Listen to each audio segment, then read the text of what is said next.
Okay, let's start with a simple question. How do you know what's true?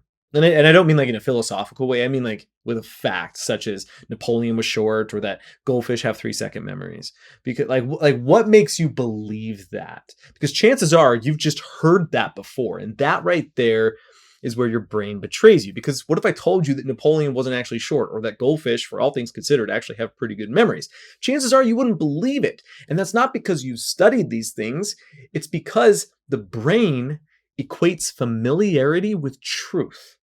This is called the illusory truth effect. Psychologists have known about this for decades, and back in the 70s, they conducted a study where people were shown multiple statements. Some of them were true, some of them were false, but the twist was that they were shown the false statements multiple times. And sure enough, the more people saw a statement, the more they believed it, even if they had already been told that it wasn't true. And here's where it gets disturbing, because this doesn't just work on random trivia, it works on misinformation, it works on propaganda and politics. It works on that one relative that keeps on posting the same debunked nonsense on Facebook over and over.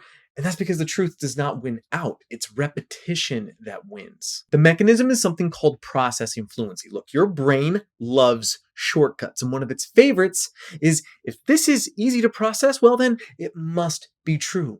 Every single time you hear something again, your brain processes it faster and faster, and it feels truer and truer. It doesn't matter if it was a lie the first time you heard it, it gets more true with every repetition. But there's another layer on top of all this. It's called the familiarity heuristic. If something sounds familiar, we trust it more. Like, this is why brands repeat slogans, why politicians will say the same old talking points endlessly. This is why conspiracy theories, no matter how dumb they might be, will never die.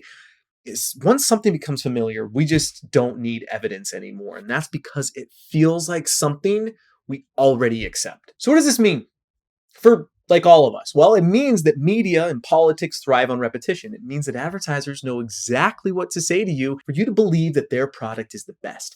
It means that the more you hear something, the more you're just likely to believe it's true.